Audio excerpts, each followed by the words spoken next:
Good evening, everybody. I wanted to kind of do a quick live update about what happened in Chambers last evening at our last council meeting. A couple things that I just wanted to highlight. I won't take too much of your time up.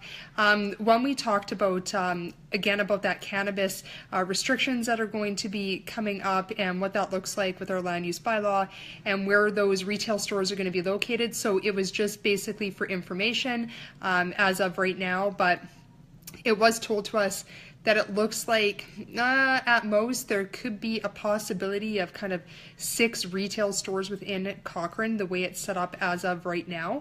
Obviously, like I said, nothing's been passed, but it was purely for information for us as council, and just to put some thoughts into where that legislation will go, and obviously what we want to see for our community. If we don't really have much of a choice when it comes to, we can't say no, we can't deny it, but obviously we can put restrictions on as to where cannabis would be sold within Cochrane. So that was one thing that we saw come forward last night.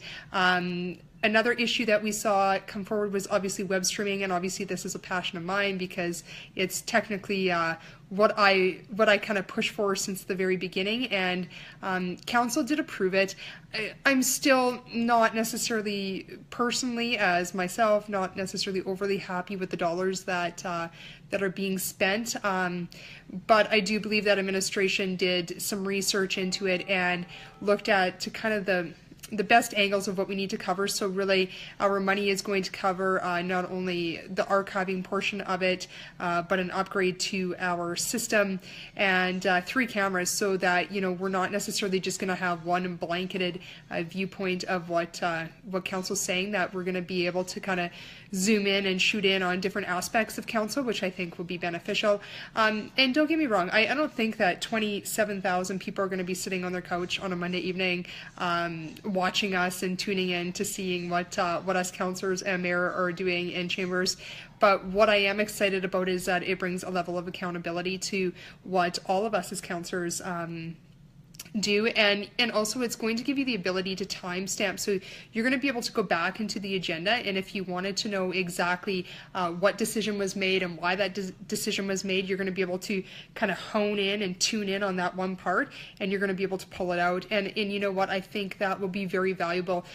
One, because you're going to understand not necessarily just how council voted, but the discussion behind why we voted those certain ways, which I think is very valuable. I mean, it's one thing to look at and say, hey, 3 people voted it forward and 4 people turned it down, but if you don't really understand why those discussions happen in the first place, then I think you're missing a lot of the conversation. So I'm happy to see that come forward.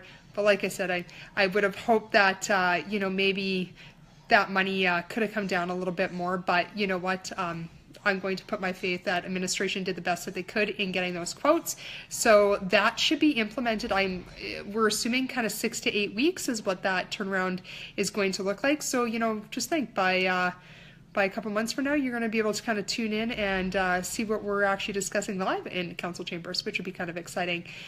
We got an update on the Bow River Bridge, which obviously is something that Cochrane's been looking forward to for the beginning of time. I'm not sure, like it's been forever on the books, so it's pretty exciting to be able to see kind of where that project's going, and obviously it is the most expensive infrastructure project that we've taken on, and everything looks really, really good. I mean, the presentation was really good, and we realize that this is going to be a massive help when it comes to traffic within our town and getting people around from one point to the other.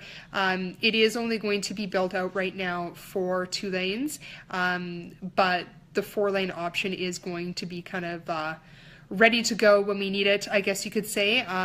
But right now it's just we don't have necessarily the traffic to substantiate doubling the cost of doing everything, and so it will remain a 2-lane project until we need it, to get more people across. We had an update about Cochrane tourism and exactly where that's going, and that's it's quite exciting. There's some new energy behind the Cochrane tourism and a whole lot of collaboration going on between tourism, economic development, the Chamber of Commerce, and Cochrane.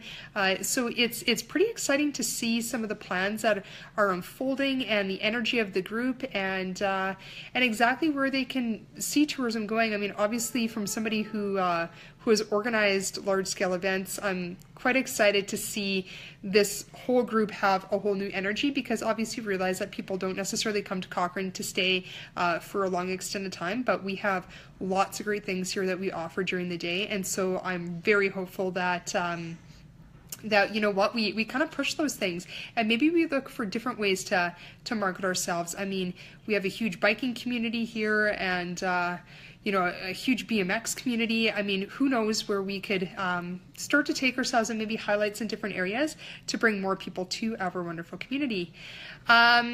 The one thing that did come out of last evening's meeting, obviously with the provincial budget coming down, is about the 1A and 22 intersection. If anybody's been kind of following provincial politics, unfortunately that project was not necessarily listed in the budget, so it definitely has the mayor and council, all of us kind of sitting nervously at this point, wondering what is happening with that project.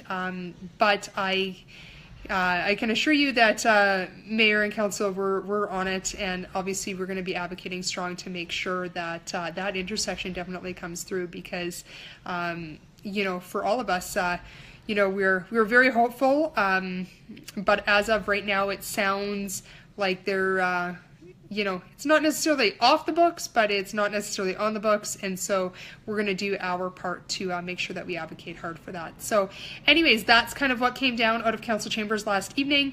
I look forward to when you can join us live all the time, because it'll be even better. It's going to be a great weekend here in Cochrane. There are a ton of Easter egg hunts going on. Obviously there's the Walk of the Cross.